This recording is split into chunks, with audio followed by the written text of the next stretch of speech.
Louise Peete was every man's dream, a refined, charming southern lady with a sharp mind.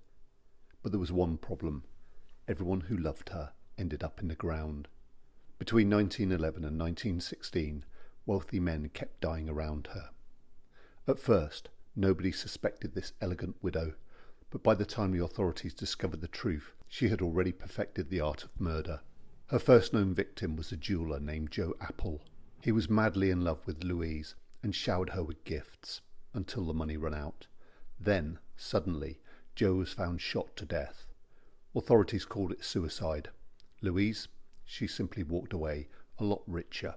Next came Henry Bosley, her first husband, who is said to have ended his own life, but only after Louise had emptied his bank account.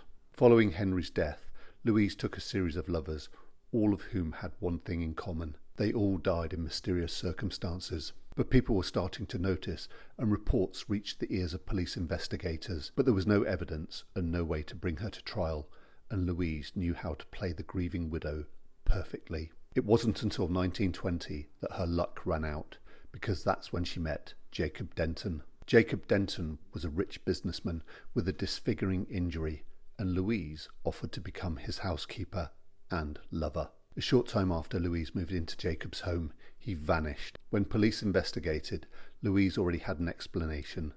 Jacob was embarrassed about his face and didn't want to be seen. However, Louise's lies were soon uncovered. Jacob wasn't in hiding. He was buried in his own basement. When police uncovered Denton's body, they finally had enough information to tie Louise to multiple deaths. In 1921, she was found guilty of murder and sentenced to life in prison. But Louise's story doesn't end there.